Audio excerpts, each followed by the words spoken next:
SwayamPrabha. Digital India. Educated India.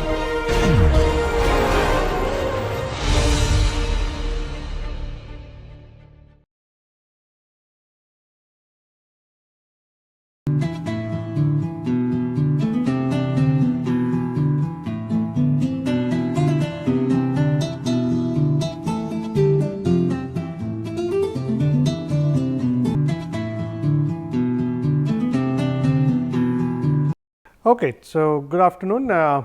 This is the first module, week 1 and the lecture 1. So, this is in this particular lecture, we will start talking about what is plastic. As again, thank you for taking this course, and as you know, the name of the course is Plastic Waste Management. So, before we start getting into plastic waste, it is very essential to know what is plastic. Actually, what actually make of? Is it a organic chemical, inorganic chemical, or how it comes into existence? Little bit history behind plastic, how we started using them, and then we'll also in this particular week we'll also start looking at what is its usage, how much it is being used, both from a global context as well as in the Indian context. So, this first lecture, let's focus on what is plastic. So, we'll try to look at what is all this about. So, this is what we'll talk about, plastic, what it is, and then in the week towards later modules in the week we'll talk about types of plastic uses and global statistics. Types we'll talk about a little bit in this particular lecture as well. So, what is plastic? That's the most important when you say plastic waste management. So, we are talking about a waste which is essentially is plastic, or the major form of that major component in that particular waste is plastic. So, because when you hear plastic waste, it is not always 100% plastic, many times it would be 100%, but sometimes you will have plastic which is mixed with some other waste stream as well. So, plastics is essentially a synthetic material. It's as you know, it's an organic compound, as you may probably know, it's organic compound, very high molecular mass, and the reason why it is so much used is it's so easy to make different products out of plastic. As you can see in this particular picture, this is just is showing you the picture of a cutlery set, and in this cutlery set you can have plates, you can have spoons, you can have fork, you can have cups, glasses, trays, different types of glass, the thick plastic, thin plastic. So, this is just in a cutlery set you can see so much of variety in terms of the strength, and at the same time so much variety you can bring in terms of color and texture, and so there are a lot of things that you can make out of plastic. That is the reason why it is very, very popular, and we will talk about how things are made as well. So, as I said, it's a synthetic or semi-synthetic organic compounds, very high molecular mass, and it can be molded into solid objects of numerous shapes and sizes, which you see pretty much every day. From the morning you get up, you hold the toothbrush in your hand, which is a plastic. You take your toothpaste from a tube, which is again a plastic, but it's a different types of plastic as compared to the toothbrush. And then you might be using certain plastic tap when you are trying to take the water out from those plastic tap, which is you using in your sink, that's again a plastic. The plumbing which is going down. So, just think about, I am just talking about just the daily morning routine of us taking our brush and that itself we are using different types of plastic, different shapes of plastic, from a toothbrush to the plastic tube for our toothpaste. Then you may have a plastic tap which is sorry, not cap, but a tap for the water faucet. And then if you just look below your sink, you will have some fire like a caps, which will be some pipes, different type of like a plumbing, and then most of the plumbing these days in most of the buildings are of different types of plastics as well.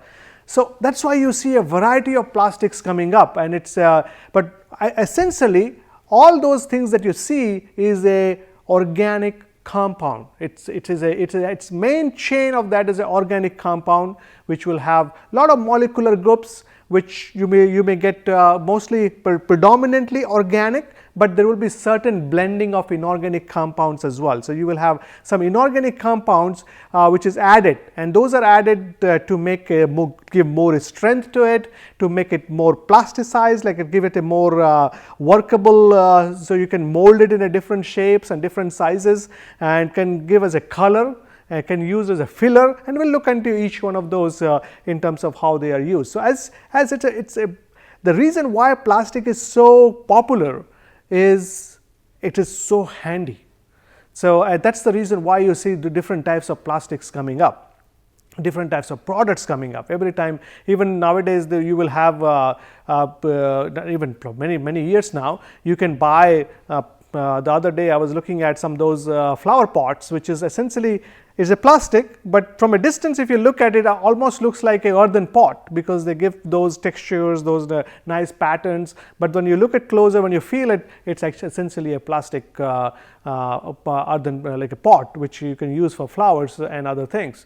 So, and now for maybe last 10 years or so, we are also getting into bioplastic. That is why if you look at these two, the bullets, it says predominantly organic, mostly organic, because organic means I am talking about non-biodegradable organic, and there are some biodegradable plastics which is also coming up, which we will talk about later in this particular course when we got into alternative materials and all that. So, this is essentially just to give you a brief idea about what is the source of all these plastics. It is essentially organic.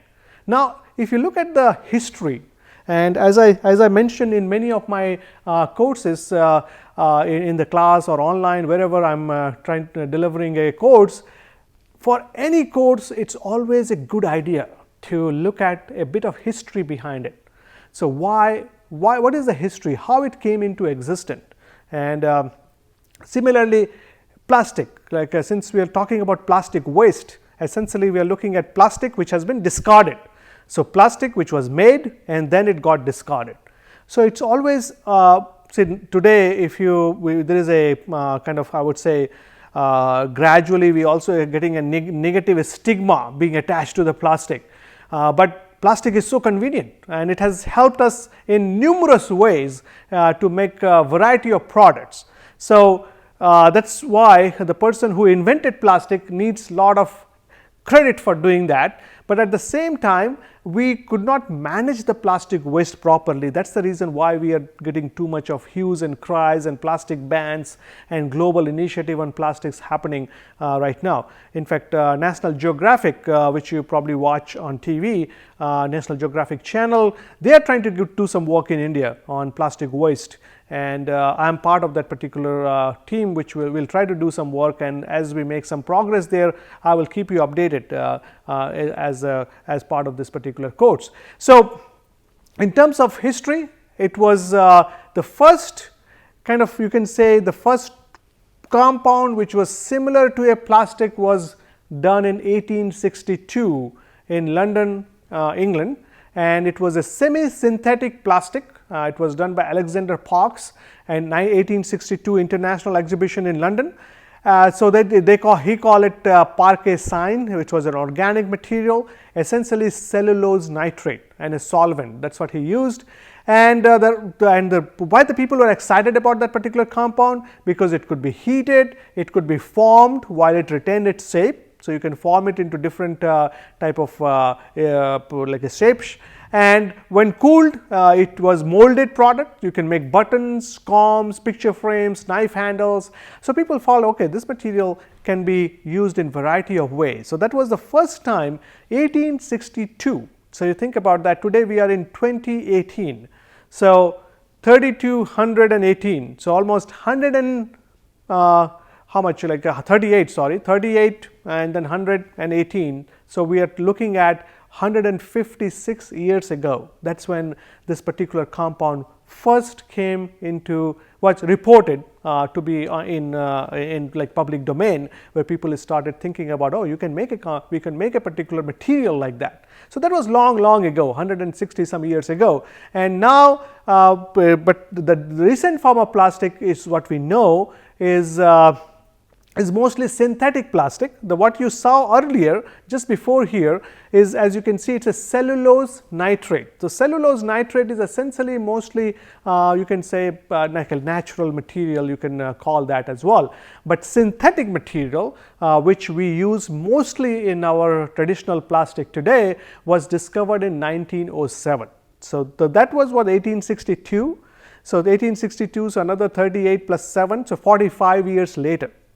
And the reason why this material came into being, because people saw the benefit of having that kind of material which can be used in a variety of ways, as you can see the plastic being used today. So, synthetic plastic, Dr. Baekeland, he was a Belgian born chemist, sorry. He took phenol and formaldehyde, which you have taken some chemistry, so you know what they are. If not, just Google it, you will find phenol group and the formaldehyde. They are basic organic chemistry stuff that we all have learned in the schools. So, he took those two compounds and put it under pressure using hexamethyl tetraamine. So, hexamethylene tetraamine, so as a catalyst. And if you, I am pretty sure you know what a catalyst is. Catalyst is something which helps in enhancing the reaction. So, he used as a catalyst for the reaction under pressure, and the result was a thermostatic phenolic plastic, and he named it bakelite, and which was electrically resistant, chemically stable, heat resistance, rigid, moisture and weather resistance. And if you think about, these are the properties which most of the plastic we use today also have, depending on what type, because we use it. The reason why, again, we use lots of different types of plastics, and the reason why we use all those different types of plastics is because they are useful. They are useful for the purpose for which it is designed, whether it is a plumber pipe, whether it is an electrical conduit, whether it is electrical wires which has a plastic liner on a plastic tubing, kind of a small plastic covering on whether it is an aluminum oil or a copper oil. So, those helps, and that is the reason why it is used. So, he made a thermosetting phenolic plastic first, and today we do not make it exactly the way he did, but that was kind of the first principle, and from there, as you will see in next as we make progress today, that there are different types, different ways we make those plastics. So, in general, and again this is a general process, and you may have very specific process from different plants, but this is which will have a modification of this particular process that you see over there, but in general this is what the process is followed, and this is what we are looking at in terms of plastic. So, here what we do, we have a monomer. As you can see at the bottom, we have like ethylene is used, which is ethylene under heat, pressure and catalyst, we make it a polyethylene. So, we have a ethylene which is CH2, and then we make a polymer out of that. So, as this sketch is trying to tell you, you have your monomers which is put under heat, pressure and catalyst and converted to a polymer, and that polymer is used as a plastic material. But that is not only things that is happening there. You have certain additives, as you can see in that rectangle on the top. What are the additives? We could have some fillers, and we will talk about each one of them in next few slides. You will have fillers, you have plasticizers, you have stabilizers, you have colorants, you have lubricants, you have flame retardants. So, those things are added. Not all of them are added, but few of them will be added as needed for that particular type of plastic, as you will see in the examples. And then that is the additive that is added. But what is the process? Process, as I said earlier, it is essentially you are converting a monomer to a polymer, and that polymer is that since we are converting monomer to polymer, the process is called polymerization. And you can do some condensation, or you can do some other addition of like a different types of compounds in there as well to give it a blended plastics, and those things does happen. So which if you look at your remote, that plastic is actually not a traditional those number 1, 2, 3, 4, 7 that you see, but they are it's not a PET, HDPE or LDPE. It's actually not all of them, but depends. It's a mixture of different types of plastics together. So that's why it is. We make things from a different plastic compounds. So that's essentially the plastic process. And so now look at each one of those that we talked about in terms of additives. Catalysts are used. Why it is used? These compounds are added to accelerate the hardening of resins, because we want to make it harder, so it will get the strength faster. They are used for quick and complete polymerization, so it helps in completion of polymerization. There are, for example, you can have Naglier-Natta catalyst is used in the synthesis of many alkaline chain polymers. So that's what you use for that. So that's for catalyst to make the reaction go faster. That's essentially what the catalysts do. Then fillers are essentially inert material, but why do we use them?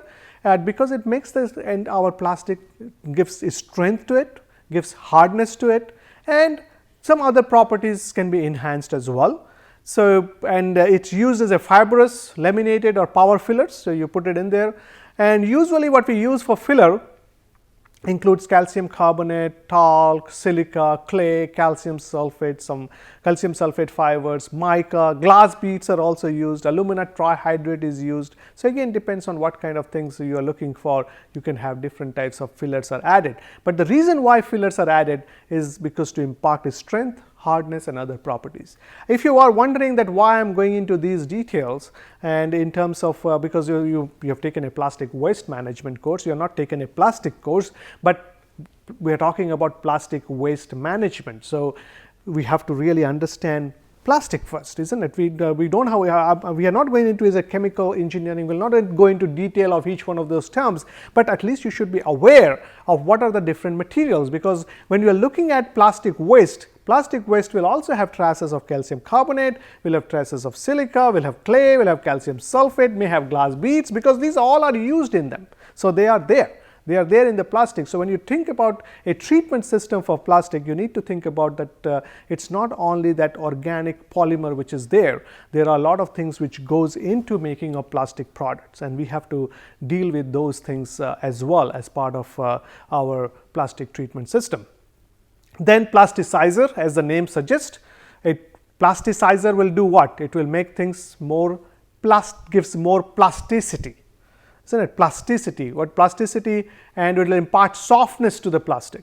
So what why we need that? Because to have different shapes, to make plastic in a different shapes, whether in a like a roll or a thin sheets, or you have to make you have to mold it into different kind of complicated shapes. And if its plasticity is more, you can do that. If it's not plastic, if it's not, the plasticity is less, the property plasticity as the property of that particular material is less, you may not be able to do that. So there are lots of plasticizers which are commonly used are camphor, triacetylene, tributyl phosphate, and those kind of stuff.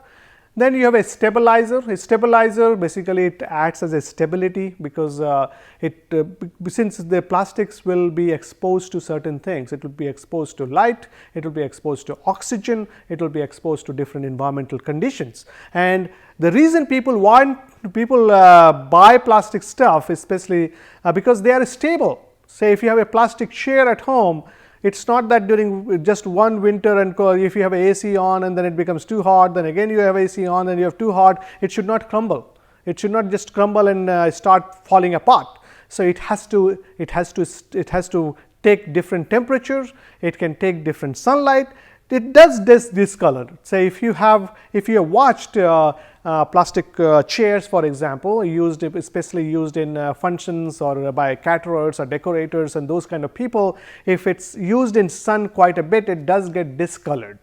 And that is because of the impact of the light, impact of oxygen, like oxygen and the weathering conditions we call in general. So Stabilizers, this is the polymer stabilizers, they help in prolonging the life of the polymer.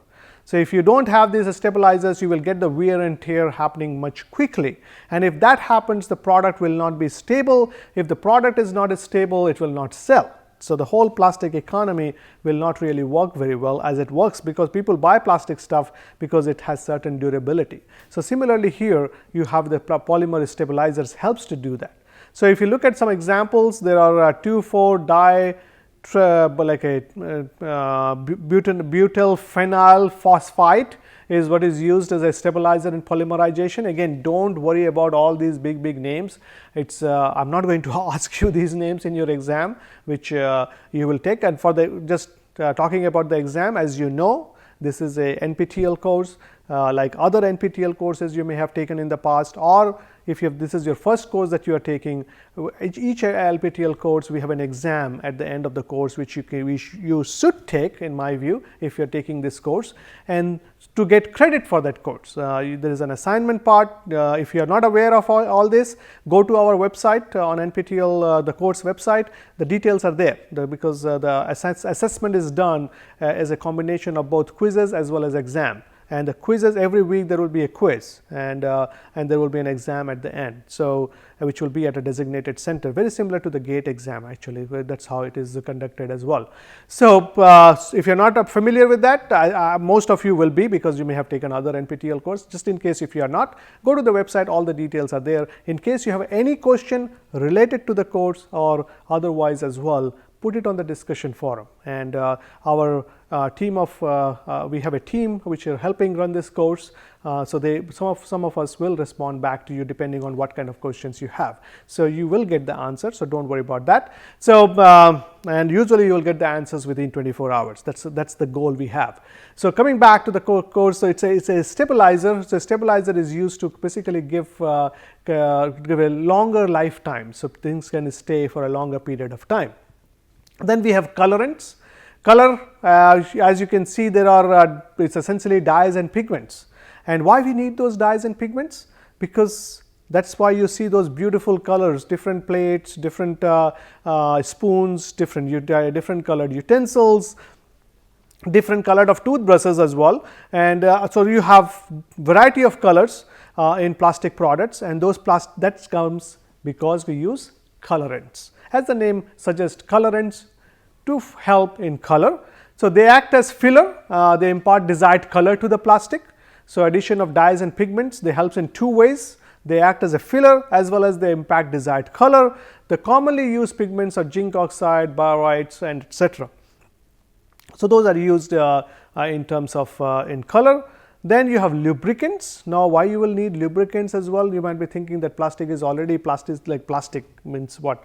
If from the soil mechanics, we used to call plastics plasticity index. So, that means it is it's easily can be molded and all that. So, lubricants helps in terms when we apply it to the surface of the mold, because when you are producing plastic products, we do not want the plastic to stick to the surface of the mold in which we are producing. Say if you are making a glass or we are making a tube, plastic pipe.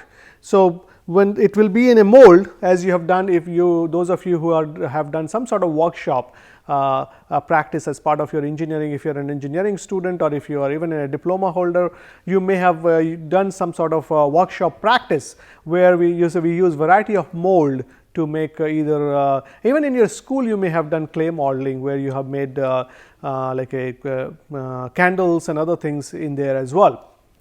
So, we use mold, and the lubricants are applied to the surface of the mold. So, the articles of plastic do not stick to the mold. So, it lubricants on the surface of molds allows easy removal of the plastic from the mold as well, and the common lubricants that we use is graphite, paraffin, wax, etc. So, those are the use stuff in there. Then this is very interesting, flame retardants, which is another additive is used. Now, flame retardants, if you have followed the environmental news or environmental articles or looking at the risk, environmental risk from flame retardants, environmental and human health risk. Almost a decade ago, this was a hot topic, like we have PFOA and PFAS right now. So, like flame retardants was was a hot topic, I would say, in around 2004, 2005. A lot of research was going on in terms of the flame retardants. What are the different types of flame retardants? Mostly they are brominated flame retardants. You see a lot of bromine containing compound. It's an organohalogen compound. So, they are brominated flame retardants, and they have certain adverse environmental impact. So, this flame retardants they are added during the process. Why it is added? To remove the fire propagating radicals. So, you do not want fire to happen. Say, think just a simple example, even if you just your laptop or you these days in your computer, you use a lot of plastic. So, think about your laptop, if you have one, or if you have been closer to a computer desktop, you see that they get heated up. After a certain point of working, certain time of working, it gets heated up, and it gets heated up, you do not want that heat to get into some sort like a fire and then destroy your laptop. So, sometimes the heat is pretty, it gets really pretty hot, especially if your fan has some problem as well. So, in that scenarios, this brominated flame retardants, what does that mean? Flame retardant. So, it will not let flame to propagate. So, it will not like fire. So, it basically acts as a fire resistance or fire protection. You can probably, in a layman term, we can even say that. So, these are so to remove the fire propagating radicals. Commonly used are brominated flame retardants, BFRs, and other organohalogen compound. Then we have solvents. These compounds these components are added to dissolve the plasticizers. So, we are use it as a solvent. It will help in getting things into solution. For example, alcohol is added into cellulose nitrate plastic to dissolve in camphor. So, those things are used as well. Now, there are different types of manufacturing is done with plastic. So, we will just talk about it little bit in this particular module, and then we will continue this discussion in the next module. So, in terms of manufacturing with plastic, so far what you saw is what is plastic, what are the different, like what is it is essentially an organic compound, and which is a polymer. So, you take a monomer, you do certain reaction, you make it a polymer, you add certain additives, you add certain things to add strength, add color, and you get variety of different types of plastics made. So, now we are talking about the raw material plastic. Now, this next step would be to make product out of that. So, the raw material is good, but at the same time we need to make, say, PET, HDPE, those are just having like a long sheets of PET or long kind of PET compound in whatever form it is not going to help. We have to make different products out of that. So, there are different ways of making those products. We will talk about it in a minute, and then we will stop, and then we will continue in the next video. So, it's we can do manufacturing in a variety of way. You can do extrusion, you can do calendaring, film blowing, injection molding, blow molding, and bead blowing, rotational molding, compression molding, casting, thermoforming. And if you look at all these different terminology, they are not new. This is nothing specific for plastic. Same thing you may have seen it for glass. Those of you who are familiar with the glass industry, or for the matter any other industry as well. So, it all depends. It is a same process which have been using in the manufacturing world for quite some time. Once the plastic came in, we had to modify some of this process, but we have been using it. We have been using extrusion, calendaring, film blowing, and all that for quite some time.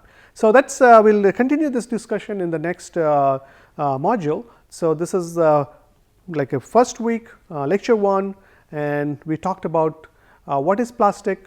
We try to, in the goal of this particular video was to try to introduce you to what is plastic, give you some idea about the background in terms of the history, like how this came into existence, and what are the different material kind of goes into making these different types of plastics.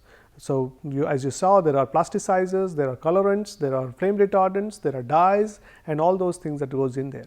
So, when you look at plastic waste, plastic is there, which is the monomer, the polymer which was made from monomer, but at the same time lot of other compounds are also present. So, you should have that in mind when you start looking at solution for plastic waste. Thank you, and see you again.